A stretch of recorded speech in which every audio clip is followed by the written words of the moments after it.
आगाज में आपको बताएंगे साबिक सदर और army chief general retired Pervez Musharraf की नमाज जनाजा अदा कर दी गई है और नमाज जनाजा polo ground Malir cantt Karachi में अदा की गई है। ISPR की जानिब से बताया गया। मजीद तफसीलात लईक रहमान से लेंगे। जी लईक।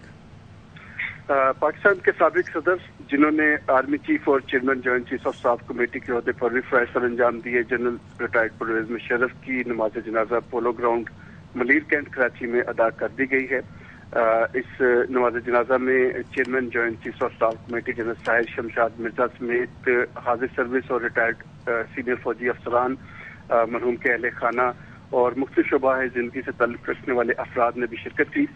ये बताता चलूँ कि नमाज जनाजा में साबिक अस्करी क़यादत की भी भरपूर शिरकत देखी गई, जिनमें साबिक army chief general Ishfaq Parvez Kayani, साबिक chairman joint chief of staff committee general Zubair Mahmood Hayat, general Nadeem Raza, साबिक DGI/SI अहमद फिजा पाशा समेत दीगर आला हुकाम भी शरीक हुए, जिसके बाद मरहूम को सुपुर्द खाक कर दिया गया है। जी शुक्रिया आपका लईक रहमान। इस हवाले से बताया जा रहा है लईक रहमान की जानिब से इस नमाज जनाजा में chairman joint chief of staff committee general Shamshad Mirza ने शिरकत की। सीनियर हाजिर सर्विस और रिटायर्ड अफसरान और अहले खाना ने भी शिरकत की। नमाज जनाजा में हर तबका फिक्र के हुकाम भी शरीक हुए। साबिक सदर और army chief general retired Pervez Musharraf जिनकी नमाज जनाजा polo ground Malir cantt Karachi में अदा की गई। तुर्की में ज़लज़ले के बाद हौलनाक मनासिर देखने वालों का दिल दहलने लगा। कहीं माएं बच्चों की तलाश में मारी मारी फिर रही हैं तो कहीं बाप बच्चों को बचाने की कोशिश कर रहे हैं। बच्चों की चीखें सुनकर रेस्क्यू एहलकार भी रो पड़े। इदलिब में एक शख्स इमारत के दूसरे फ्लोर पर मलबे में फंसे बच्चे को हौसला देता रहा। मासूम बेटे को बार बार कलमा पढ़ने की तलकीन कर। उधर शाम में भी ज़लज़ला आया। मलबे तले दबी खातून बेटे को जन्म देने के बाद दम तोड़ गई। ज़लज़ले में तबाह इमारत के मलबे में खातून दब गई थी। मलबे के तले ही खातून ने बच्चे को जन्म दिया। रेस्क्यू एहलकारों ने मौजज़ाती तौर पर बच्चे को बचा लिया। तुर्किया में ज़लज़ले से मुतासरा स्करंदून बंदरगाह पर लगने वाली खौफनाक आग पर अब तक काबू नहीं पाया जा सका। जलते हुए कंटेनर से स्याह धुआं दूर दूर से दिखाई दे रहा है। तुर्क कोस्ट गार्ड्स का जहाज शोले बुझाने में मसरूफ है। आग गुज़िश्ता रोज ज़लज़ले के दौरान कंटेनर गिरने से लगी थी। तुर्किया ज़लज़ला वज़ीर आज़म शहबाज शरीफ ने इमदादी फंड कायम कर दिया है। वज़ीर आज़म की पाकिस्तानियों से तुर्किया के लिए इमदाद की अपील। शहबाज शरीफ ने अवाम से अपील की है कि ज़लज़ला ज़दगान के लिए रिलीफ फंड में हिस्सा डालें। वफाकी काबीना ने 1 माह की तनख्वाह अतिया करने का फैसला किया है। शहबाज शरीफ का कहना है कि तुर्किया और शाम में ज़लज़ले से अमवात और माली नुकसान पर गहरा दुख है। Chairman joint chiefs of staff committee general Sahir Shamshad Mirza, मुसल्लह अफवाज के सरबराहान और पाकिस्तान की मुसल्लह अफवाज ने तुर्की में ज़लज़ले के मुतासरीन से गहरी हमदर्दी और ताज़ियत का इजहार किया है। Army chief general Syed Asim Munir की हिदायत पर पाक फौज के दस्ते इमदादी काम के लिए तुर्किया पहुंच गए। ISPR ने बताया पाक फौज की टीमों में urban search and rescue team और मेडिकल टीम शामिल है। Urban search and rescue team में रेस्क्यू माहिरीन, सूंघने वाले कुत्ते और तलाशी के आलात शामिल हैं। Medical team army doctors, nursing staff और टेक्नीशियंस पर मुश्तमिल है। मेडिकल टीम के साथ 30 बिस्तरों वाला मोबाइल अस्पताल, खैमा, कंबल और दीगर इमदादी अशिया भी भेजी गई हैं। इमदादी टीमें पाक फजाइया के खुसूसी तैयारे से तुर्की के शहर पहुंची हैं। पाकिस्तानी इमदादी टीमें तुर्क हुकूमत के साथ मिलकर इमदादी सरगर्मियां अंजाम देंगी। पाकिस्तानी दस्ते इमदादी कामों की तकमील तक वहां मौजूद रहेंगे। पाक फौज के तर्जुमान का कहना है पाकिस्तान के अवाम मुसल्लह अफवाज मुसीबत की इस घड़ी में तुर्क भाइयों के साथ खड़े हैं। और आपको बताएं कि डच साइंसदान की जनवरी में की गई पेशगोई दुरुस्त निकली। डच साइंसदान ने कहा था कि 4 से 6 फरवरी के दरमियान तुर्की, शाम, लेबनान और उर्दन में 7.5 शिद्दत का ज़लज़ला आ सकता है। डच साइंसदान ने पाकिस्तान और भारत में भी ज़लज़ले की पेशगोई की है। A couple of fluctuations, and we see again a purple band here over Asia from Lake Baikal in the north down to the Indian Ocean. That has been on the radar for several days now, and also to the west, purple band, and that marks the region from Afghanistan over Pakistan into the western part of the Indian Ocean, and we see India right in the middle. Interestingly, we've already seen magnitude 5.8 right in between in China. And if we count 6 days, we would end up around the 4th. And these areas could be a candidate for larger seismic activity if we look at the atmospheric fluctuations. But again, keep in mind these are rough estimates, and not all larger earthquakes leave a footprint in the atmosphere. They do not announce themselves always. खबरों के सिलसिले को आगे बढ़ाएंगे। कराची के इलाके गुलिस्तान जौहर में जाली पीर गिरोह समेत पकड़ा गया। हमारे नुमाइंदे कामिल आरिफ साथ हैं, उनसे मजीद सूरत हाल जानते हैं। बताइएगा किस तरीके से गिरफ्तारी अमल में आई? जी देखिए, जाली ग्रोह है जो कि जिसमें जाली पीर भी शामिल है, और ये ग्रोह के लोगों को, सादा लोग अफराद को बड़े आसानी के साथ बेवकूफ बनाता है। ये किसी भी इलाके का इंतखाब करते हैं, वहाँ जाते हैं और वहाँ जो इनको सादा लोग अफराद नजर आते हैं उनके साथ ये ड्रामा करते हैं और उनके साथ एक पूरी स्टोरी क्रिएट करते हैं कि यहाँ पर कोई पीर है, हमारी मुश्किलात है, और दूसरा बंदा उसी दौरान आके बताता है हाँ एक बड़े पीर है, वो यहाँ पे करीब में ही मौजूद है, मैं आपको लेके चलता हूँ। वो उस शख्स को भी साथ ले जाता है, बोले आए आपकी मुलाकात कराते हैं, और वो बंदा अगर उनके साथ चला जाता है तो वहां पे जाली पीर जो है वो एक ड्रामाई अंदाज में टिश्यू पेपर या रुमाल के अंदर आग लगाता है और फिर उसको पूरी कहानी बताता है कि मैं आपके पैसे जो है वो डबल करके दे सकता हूँ, आपके ऊपर मुश्किल आने वाली है, आपके यहाँ का सोना भी मैं डबल करके दे सकता हूँ। और वो आग लगाने की उस करतब को जो है वो एक पीर समझ लेते हैं और एक बुजुर्ग समझ लेते हैं, और उसके बाद वो अपनी तमाम रकम उसको दे देते हैं और ये इस तरह से उन तमाम लोगों को ठग लेते हैं। तो और कितने अरसे से ये कार्रवाइयां कर रहे थे, कितने लोगों को लूट चुके हैं अब तक, क्या बता रही है पुलिस?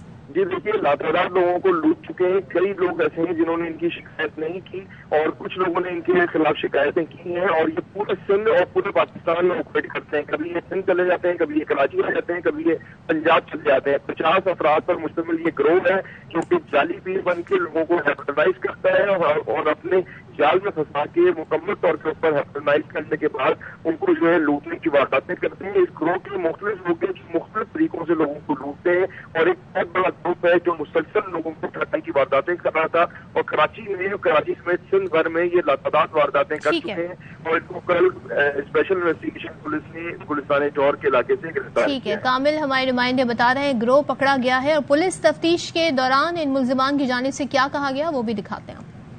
बंदा रास्ते से जाता है, उसको बोलते हैं यार ये यहाँ कोई पीर बाबा है, वो शुगर के लिए दम करता है। वो दूसरा बंदा आता है, बोलता है वो बाबा तो ये खड़ा हुआ है, फिर उसको आग दिखाते हैं, कागज में आग दिखाते हैं, उसको बोलते हैं तुम्हारे ऊपर मुसीबत है, तुम्हारे घर के ऊपर। 3-4 का एक ड्राइवर होता है, 3 काम करते हैं, एक बात करता है तो बाबा किधर है, मैं उनको बता दूं बाबा वो खड़ा। मजीद खबरें शामिल करेंगे ब्रेक के बाद।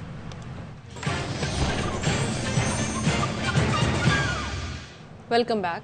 और आपको बताएं कि तहरीक इंसाफ के चेयरमैन इमरान खान की गुफ्तगू सामने आई है। कहते हैं ऐसा लग रहा है कि इंतखाबात में धांधली होगी। आईन में वाज़ेह है कि 90 दिन में इंतखाबात होने चाहिए। जब भी असम्बलियां तहलील होनी थी, मौजूदा निगरां हुकूमत बनना थी। ऐसी इंतकामी कार्रवाइयां पहले कभी नहीं देखी। हुकूमत तोशाखाना में फंस गई है।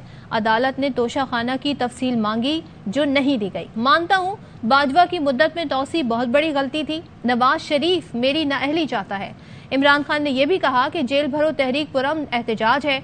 दुनिया भर में दहशत गर्दी होती है लेकिन APC नहीं होती। कमर बाजवा ने लॉबिंग करके हुसैन हक्कानी और दूसरे लोगों को रखवाया। ये लोग अमेरिका में मेरे खिलाफ लॉबिंग करते थे। गैर मुल्की ज़राए इब्लाग को इंटरव्यू देते हुए इमरान खान की गुफ्तगू सामने आई है जिसमें उन्हें लगता है कि वो ये कहते हैं कि इंतखाबात में धांधली होगी। आइन में वाज़ेह है कि 90 दिन में इंतखाबात होने चाहिए।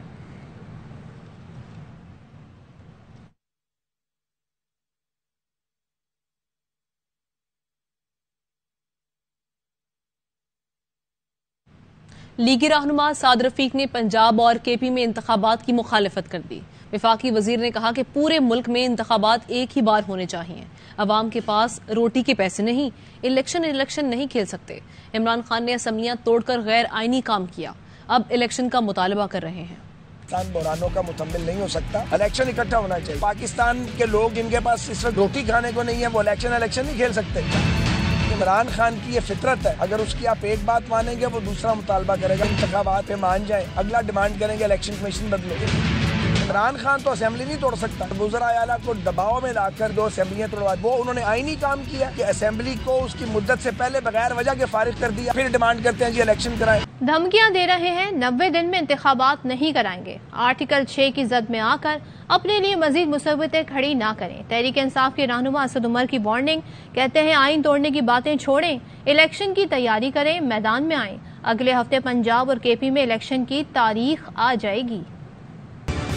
खुला आइन तोड़ने की धमकियां जो आप दे रहे हैं, 90 दिन के अंदर इंतखाबात नहीं कराएंगे, आपको आर्टिकल 6 की जद में लाकर और मुसीबतें न खड़ी कर। पंजाब इलेक्शन की तरफ जा रहा है, हफ्ते केपी के इलेक्शन की अनाउंसमेंट आ जानी है, इलेक्शन की तैयारी करें मैदान के अंदर। मुझे यकीन है अदलिया आइन की दिफा करेगी। कबायली अजला में टाइगर फोर्स तैनात कर दें, कल ही इंतखाबात की तारीख दे दूंगा। गवर्नर खैबर पख्तूनख्वा गुलाम अली ने चेयरमैन पीटीआई को पेशकश कर दी। इलेक्शन कमीशन ने 16 रुपए मांगे। जब 16 मार्च को इंतखाबात हो जाएंगे, फिर 50 दिन बाद 2 सूबों में इलेक्शन होगा, उसके 3-4 महीने बाद कौमी असेंबली का पूरे पाकिस्तान में इलेक्शन होगा, उसके लिए 56 अरब रुपए मांगे। इससे डबल रकम सिक्योरिटी खर्च होता है। भाई बयान दे दे कि मेरे जो टाइगर फोर्स थे जाके वाना और इन जगहों में पोलिंग स्टेशन संभाल लेंगे, आए हमारे साथ नाम दर्ज करे तो कल मैं ऐलान कर दूंगा। पीटीआई रहनुमा फवाद चौधरी कहते हैं जुमेरात के बाद जेल भरो तहरीक के अगले मरहले का ऐलान होगा। फस्तायत का मुकाबला कर रहे हैं, हम पहले से ज्यादा मजबूत हो गए हैं। कराची में आबाई न्यूज के नुमाइंदे फैजुल्लाह से गुफ्तगू करते हुए उनका मजीद क्या कहना था, आइए देखते हैं। पाकिस्तान तहरीक इंसाफ के रहनुमा फवाद चौधरी हमारे साथ मौजूद है। कराची आए, इनसे हम बात करेंगे। कौमी असेंबली से इस्तीफे देना पीटीआई की गलती नहीं थी? पीटीआई ने जो इस्तीफे दे के इतनी बड़ी मूवमेंट पाकिस्तान की खड़ी की है, अगर हम इस्तीफे ना देते तो इतनी बड़ी मूवमेंट खड़ी नहीं होती। तहरीक में रजिस्ट्रेशन जो हैं वो शुरू हो गई हैं और इंशाल्लाह ताला जुमेरात के बाद अगला मरहला जो है उसका अनाउंस कर देंगे। पाकिस्तान में जिस किस्म की फस्तायत, जिस किस्म का जुल्म इन 9 महीनों में हुआ है, पाकिस्तान की तारीख में नहीं हुआ। ये हमारे साथ मौजूद थे फवाद चौधरी साहब, जिनका ये कहना था कि पाकिस्तान तहरीक इंसाफ हर तरह के मजालिम का सामना करने के लिए तैयार है। आगे बढ़े, आपको बताएं कि एमक्यूएम पाकिस्तान ने कराची के फवारा चौक से इतवार से धरने का प्रोग्राम फाइनल कर लिया है। क़यादत और अहम रहनुमा 24 धरने में मौजूद रहेंगे। हमारे नुमाइंदे राफे हुसैन फवारा चौक से हमारे साथ मौजूद हैं, उनसे जानते हैं। राफे, एक तो इस मकाम के हवाले से बताइएगा कितनी यहाँ पर कैपेसिटी होगी, दूसरा क्या इंतजाम किए गए हैं? देखिए, इतवार को एमक्यूएम अब फैसला कुन मरहले में जा रही है, धरने का उसने ऐलान किया है और मैं इस वक्त फवारा चौक पे मौजूद हूँ। अगर महल वकूफ़ की बात की जाए तो फवारा चौक इंतहाई अहम चौक तस्वुर किया जाता है। ये तिजारती हब है। मेरे कैमरामैन मुस्तफ़ा मिराज दिखाएंगे। मेरे सीधे हाथ पे फवारा चौक के governor house, CM house, shine complex और टावर जाने वाला रोड है, जहाँ पे तिजारती हब है। और अगर इसके सामने की बात की जाए तो ये शारा फैसल से ये रास्ता मिलता है, शारा फैसल की तरफ ये रास्ता जाता है। और अगर मेरे सीधा हाथ पे आप मुस्तफा दिखाएंगे तो ये रास्ता सदर की तरफ जाता है। तो ये खासी अहम इस वक्त चौक है और अगर यहाँ पे एमक्यूएम धरना दे देती है तो पूरे शहर का ट्रैफिक भी जाम होगा और यहाँ पे जो कारोबार है वो भी मुतासिर होगा। और एमक्यूएम का ये दावा है कि गैर मुय्यना मुद्दत तक ये धरना वो देने जा रहे हैं। कोई टाइम फ्रेम नहीं दिया गया है और वो अपनी फैमिलीज के हमरा बोरिया बिस्तर लेकर यहाँ पर धरना देंगे। मुमकिन तौर पर जो स्टेज है वो गवर्नर हाउस की तरफ जो रोड है उस पर लगाया जा सकता है। और चारों तरफ से एमक्यूएम का ये दावा है कि चारों तरफ से जो फवारा चौक के चारों ट्रैफिक की रवानगी यकीनन यहाँ पर मुतासिर होगी। और सही राफी, ये कहिएगा कि यहाँ पे जो मॉन्यूमेंट है जिसके नाम की मुनासबत से फवारा चौक नाम है वो तो दिखाइए पहले। जी बिल्कुल, मेरे मुस्तफ़ा कैमरामैन दिखाएंगे। ये वो फवारा चौक है जो ये मोमिनन यहाँ पे बना हुआ है। ये फवारा चौक इसको कहते हैं और हम उसी फवारा चौक की चौरंगी पे मौजूद हैं। मेरे कैमरामैन आपको दिखा रहे हैं, ये वो चौरंगी है और इस चौरंगी के चारों तरफ से आप इस वक्त देख सकती हैं कि ट्रैफिक आ रहा है। और अगर एमक्यूएम यहाँ पर धरना देकर बैठती है तो फिर चारों तरफ से ये ट्रैफिक जाम हो जाएगा, मुअत्तल हो जाएगा और फिर यहाँ पे ना ट्रैफिक होगा और ना ही कारोबार होगा। सबसे अहम बात यह है कि शाहरियार फैसल जाने वाला रोड जो है वो भी मुतासिर होगा और MQM हफ्ते के रोज से यहाँ पर अपनी तैयारियां शुरू कर देगी और इतवार को 4 बजे इस अहम शाहरा पर धरना दिया जाएगा। इंतजामिया की जानिब से क्या कहा गया है राफेल हुसैन, अगर यहाँ पर धरना दिया जाता है MQM की जानिब से तो जिस तरह से आप बता रहे हैं कि चारों जानिब से यहाँ पर ट्रैफिक की रवानगी मुतासिर होगी, उसको किस तरह से कोप किया जाएगा? इंतजामिया की जानिब से क्या प्लान दिया गया है? देखिए, इंतजामिया की तरफ से अभी कोई प्लान मुरतब नहीं किया गया है, अभी तक कोई भी तैयारियां नहीं की गई हैं। ये फवारा चौक रेड जोन में शुमार होता है। अब देखना यह है कि ट्रैफिक पुलिस है वो किस तरह यहाँ पे मैनेज करती है ट्रैफिक को, किस तरह यहाँ पर जो दीगर मामलात हैं, अमन व अमान के जो मामलात हैं, उनको यहाँ पे कंट्रोल किया जाता है। अब तक कोई हिकमत अमली हुकूमत की जानिब से या इंतजामिया या पुलिस की जानिब से सामने नहीं आई है। हफ्ते के रोज जो है वो मुमकिन तौर पर यहाँ पर जो ट्रैफिक प्लान है और जो अमन व अमान के हालात हैं, मामलात हैं, उनको देखा जाएगा, क्योंकि इतवार को 4 बजे का टाइम MQM की जानिब से दिया गया है और MQM का ये मुतालबा है। राफेल हुसैन इस हवाले से हमें आगाह करे हैं। उस वक्त के मनाजिर हैं जिस वक्त धरने का प्रोग्राम यहाँ पर बनाया गया MQM पाकिस्तान की जानिब से, तो यहाँ पर रजिस्ट्रेशन की गई और साथ ही साथ आपको बताएं कि इतवार का रोज है जिसका तयन किया गया कि यहाँ पर फवारा चौक पर धरना दिया जाएगा MQM पाकिस्तान की जानिब से और क़यादत और अहम रहनुमा 24 घंटे धरने में मौजूद रहेंगे।